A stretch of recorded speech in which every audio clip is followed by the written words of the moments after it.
Good evening, you're on the smoking section. My name is Stephen Helfer, and tonight I'm very happy to have a fellow Cambridge Citizens for Smokers' Rights member, David Ajemian. David. Steve, hello. What time did you get here today? About 6:30. Oh, well, you got here early, good. Yeah. And you had a really nice photo that we wanted to put up, but we'll figure out how to do that the next time you're on the show. That's a great, and we could talk about a little bit about cigar smoking. Yeah, I noticed we've had some articles there on the Facebook page about cigars. Well, About those students that were suspended at oh, right, high school. yes. Do you want to tell our audience about that? Well, it seems that several scholar athletes who were on the sports team, maybe football team, were suspended from graduation ceremonies because they were found smoking Cigars on the, Cigars I think on the, on campus. was it on campus? I don't know. I mean, but they were, I think they were suspended from the team, not because they used cigars on campus, but just because they smoked cigars. Well, there was some rule or something in the bylaws about how these particular students were not supposed to be around tobacco and alcohol or something. I don't know about the alcohol, but the tobacco, yes. Yeah, and then you mentioned in your comment that they would be more at risk from playing these sports, and they were. Oh, of course, definitely. Cigars. I mean, like, let's just say the anti-smokers are right. I mean, and let's take the case of Winston Churchill now. He smoked 300,000 cigars in his lifetime, according to the New York Times, and an estimate, of course. And he died at the age of 90. So let's say, God forbid, one of these students became an inveterate cigar smoker.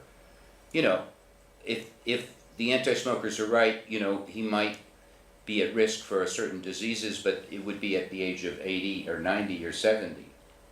Right. I mean, my guess is that the school was probably trying to enforce some kind of discipline about. I mean, they just think that it's unseemly or something. For that to be happening. Well, we're in a situation which a sociologist named Sidney Cohen, he developed the term moral panic, meaning that this whole society is kind of in a hysterical frame of mind about tobacco. Really, that's a good term to describe it, isn't it? A moral panic. Yes. Wow. And it's almost like something out of the Puritan age or something, isn't it? Or the Salem witch trial. Yeah, right. I would think it'd be more like the Salem witch trials. Yeah. But I mean, for example, I mean, no person below the age of 35 ever dies from anything that even can remotely be blamed on tobacco. But they're dying from texting while they're driving. I keep reading about these guys who drink a 6-pack of beer and then get up on the fraternity roof and fall off. Or football concussions. That's dangerous. Right, or getting hit in the head with a baseball, or I think the sport that they were talking about was lacrosse, was it? Maybe lacrosse, yeah. I mean, that looks like a fairly dangerous sport. Yeah, but well, that's very interesting. But that's an interesting idea about the society being in a panic. In the throes of a panic. Because it would go against the. I mean, the received wisdom is that we're making progress and this is a good thing for health and everything, but you're putting it in terms that are much more, old-fashioned almost. I mean, it's something something. Well, I don't know if it is old-fashioned, like an ancient sort of thing that happens to all different societies. You mean they go into. Well, I don't know if it's necessarily associated with older societies and stuff. I mean, I think. What some people might compare it to is the McCarthyism of the 50s. Or maybe Prohibition is a good example. Right? Prohibition. In the 20s? Yeah. When people thought that alcohol was the root of all evil and that if we could eliminate alcohol consumption, our society would become almost utopian. And I think we have that same situation now. You're right, because the idea is that a healthier society is a more progressive and enlightened society. Wouldn't you say? Health, in other words, that by making people more healthy, by eliminating smoking, we're becoming better people. You see. That's their pitch. That's their pitch. Yeah. But I'm not sure. I'm not sure that reducing smoking makes people healthier. In fact, I'm pretty convinced that for many people it makes them less healthy. They gain weight, they become more nervous, they take more psychoactive medication. By not smoking, they may end up doing much worse things like taking opioids, all kinds of things like that. Or, so I'm not sure that it's making society healthier by reducing the smoking rate. Of course, that you realize that viewpoint is never given any view in the public sphere. Well, not much. But for example, I just saw a movie with who is that? Harry Dean Stanton. Yeah. Did you see that movie? The title of the movie was Lucky. Oh, that came out a few months ago. Yeah. Yes. Yes. Did you see it? It's about some guy who wins the lottery or No. something? It's about an older man who is facing death. He knows he's getting older, and he's still pretty healthy and mobile and active, but he knows he's facing death. And in the movie, he's a smoker. Okay.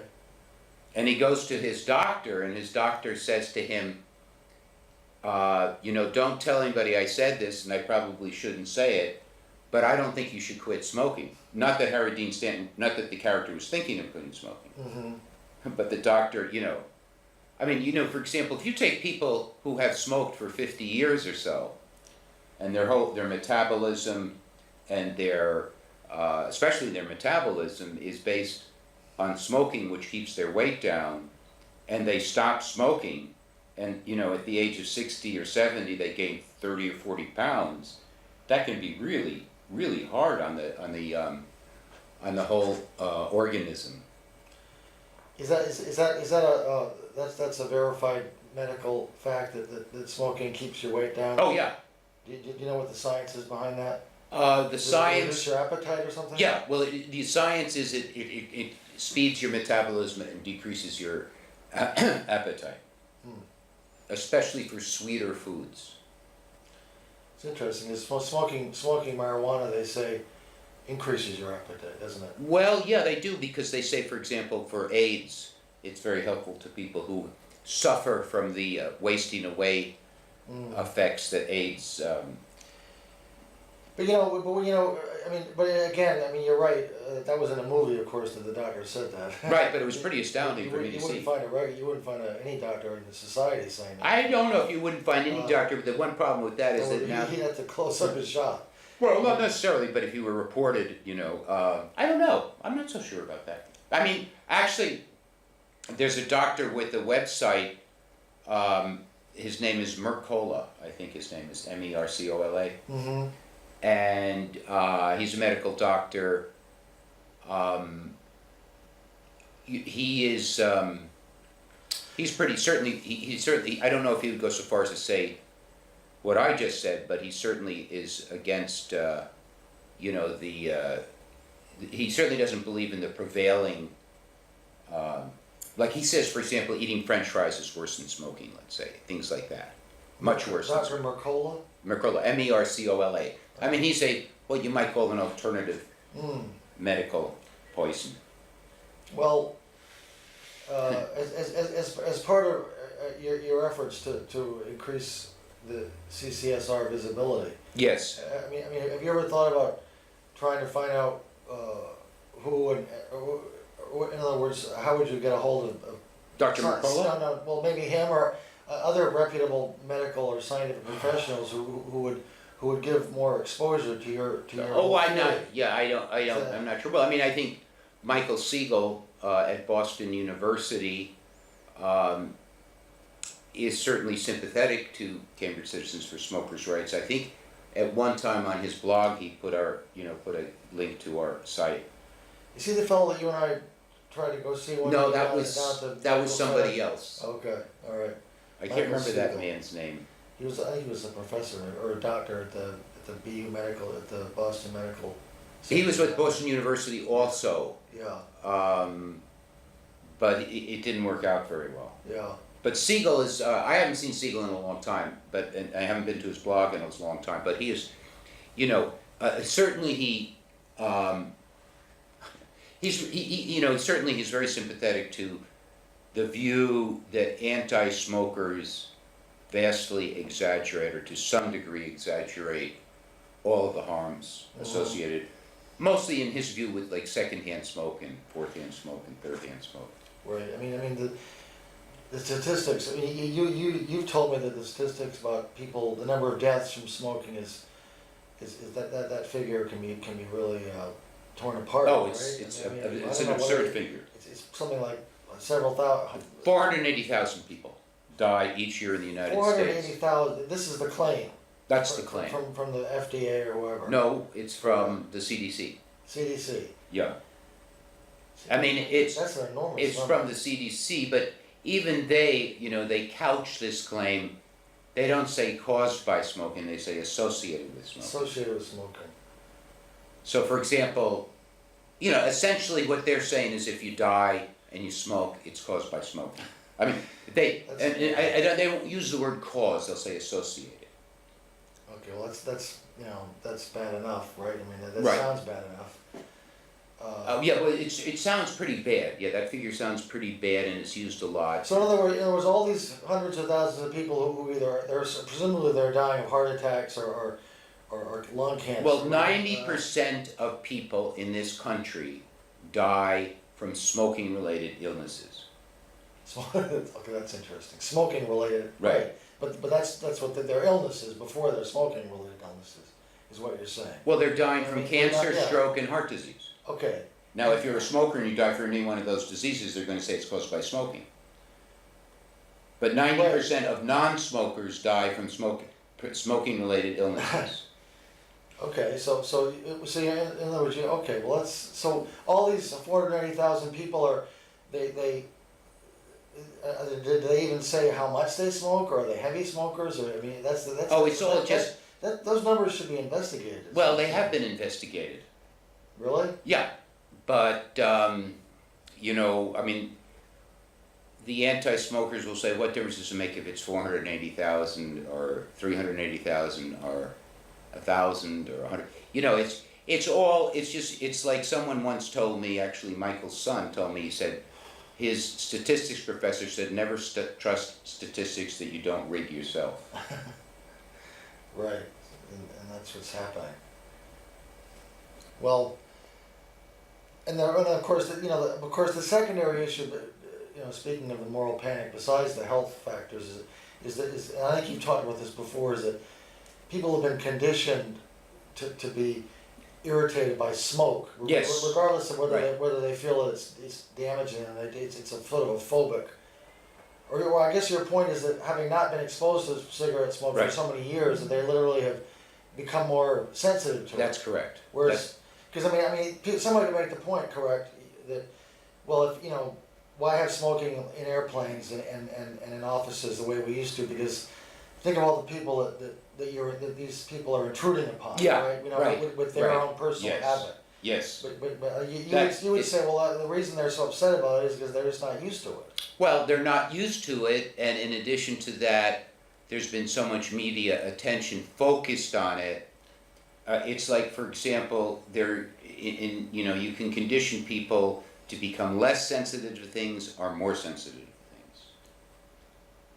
things. Like for example, someone who's schizophrenic or something can hear these little sounds that will drive him crazy, that the average person won't hear, because he's very, very sensitive. And that process can be sensitized, if you take, like, for example, somebody might find that homeless people they freak out about homeless people, and then a doctor can take them and, like, sit them in a room with the homeless person. It's like, well, person with phobia, of heights, you can start picking the person up to a little bit higher height, a little bit higher, helps. With the case of smoking, it's been the opposite. It's like, well, the reason they're so upset about it is because they're just not used to it. Well, they're not used to it, and in addition to that, there's been so much media attention focused on it. It's like, well, people But I mean, the one thing about, I would say, smoking goes back 8,000 years in the New World. That means South America and North America. And when Columbus came here, one thing that he and all of his crew noted was how much people smoked. So we smokers were here first. Right, then among the indigenous population. Right, we Yeah. smokers were here first, you know? Right,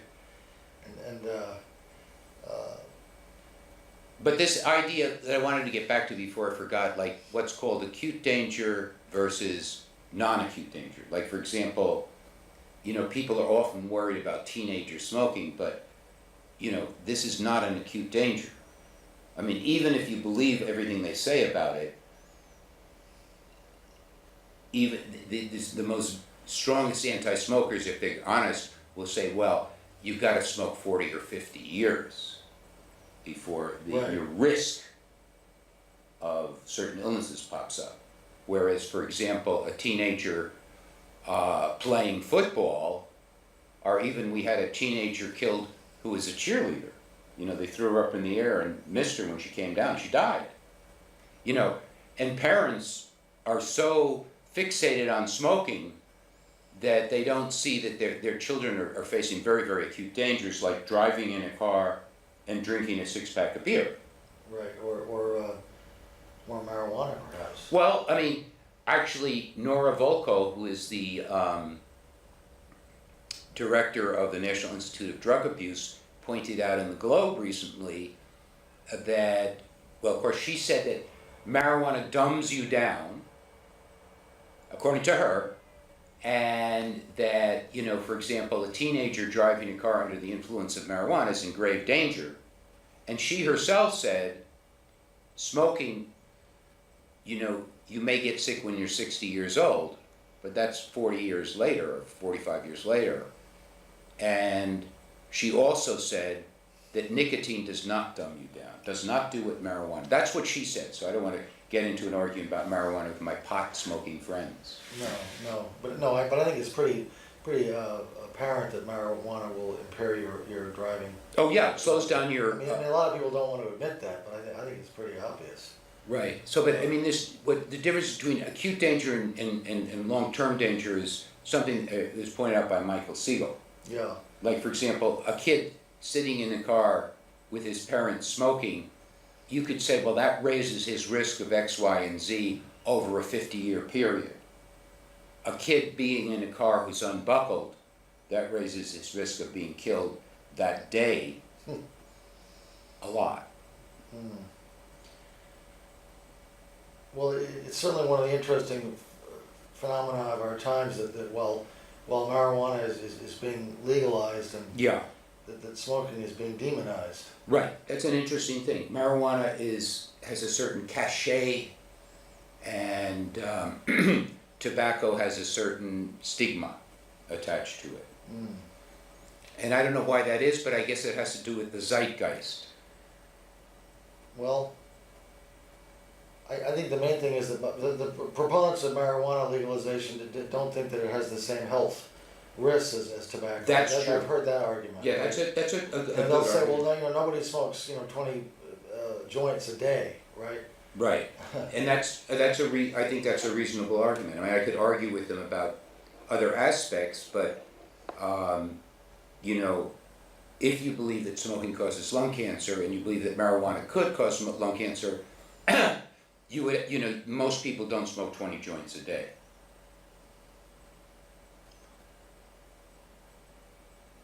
David, you were going to talk about RFK. Oh, well,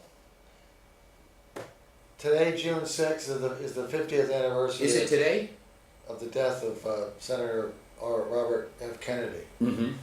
who was killed campaigning in California after the primary there, Was it in L.A.? Los Angeles, and I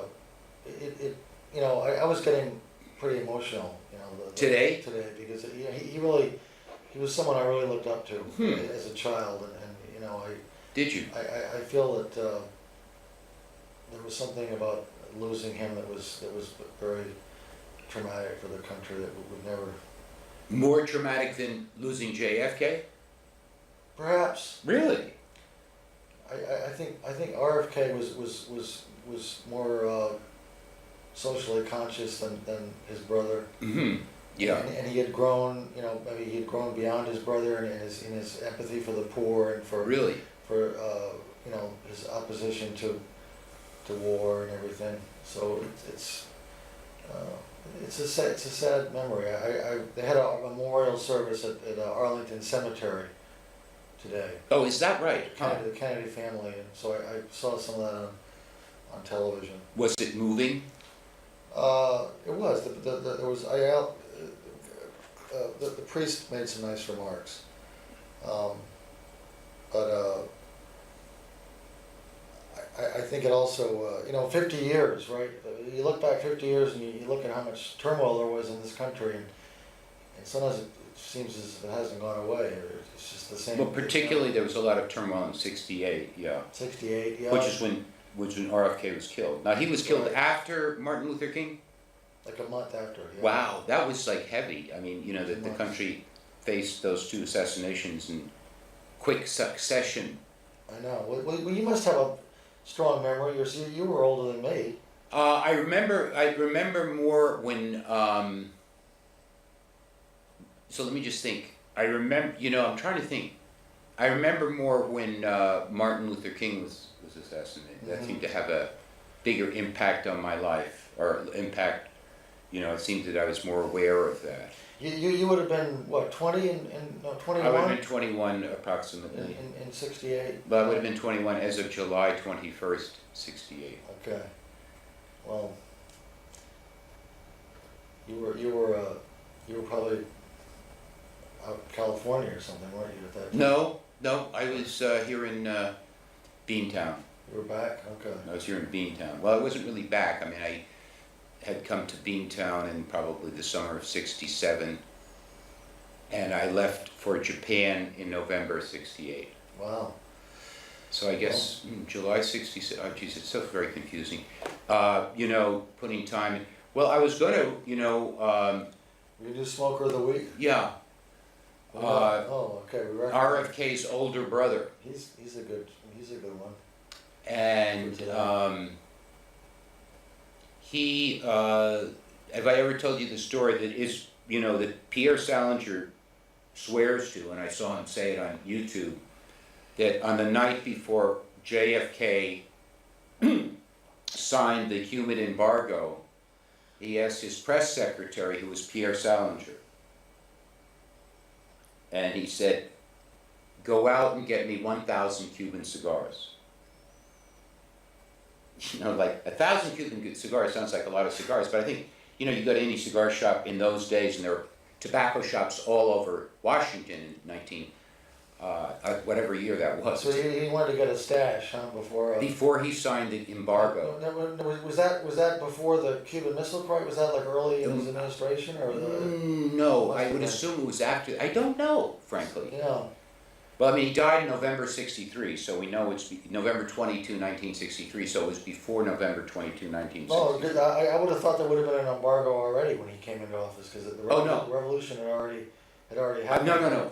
Several years Kennedy earlier. put the embargo in, I think. Okay. I think Kennedy put the embargo in. And it's still there, isn't it?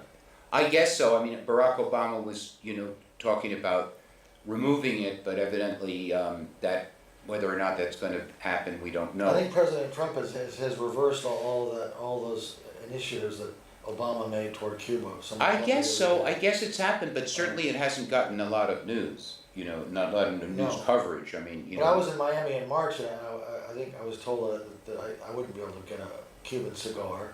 Oh right. No, I don't think you certainly don't think you can buy Cuban cigars in the United States at this point. Yeah. Which is a shame. They're probably.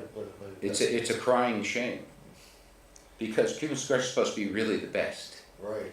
I mean, the Dominican Republic says that they took the seeds from Cuba, so that they're really growing Cuban cigars. Have you ever had one yourself? A Cuban cigar? Yeah. I don't think so. But Jonathan gave me a cigar that he said was from Switzerland. a Swiss cigar that I enjoyed at the Somerville City Club the other day very much. Yeah, well, smoking a cigar, I think, you can smoke you can really get into a very pleasant state of mind. Really? When you're talking with people, and I think you were telling me that the other day, how Did you relaxing. but I mean, when we were down at the Mohegan Sun and we were in the, what was it, the clay cigar bar? pipe? I think it was the clay pipe is the name of it. Was it the clay pipe? Yeah, I think And you had a cigar, you told me that you really enjoyed it. that was really nice. Very pleasant. I mean, but can you feel how the effect of a cigar is, how different it is than a cigarette? Yeah. Not putting down cigarettes, but I mean, like, a cigar just puts you in such a nice... Well, plus it lasts for a while. Oh, yeah, right, definitely. Yeah. Definitely. And, well, here's JFK. I think he was a pretty inveterate cigar smoker. He looks pretty cool in that photo. Doesn't he? It's a good photo, don't you think? Yeah. And of course, Jackie was a cigarette smoker, not a cigar smoker. Well, we really don't have much time. We basically just have time to say goodbye to our audience. All right. Goodbye. Good night. Thanks for watching.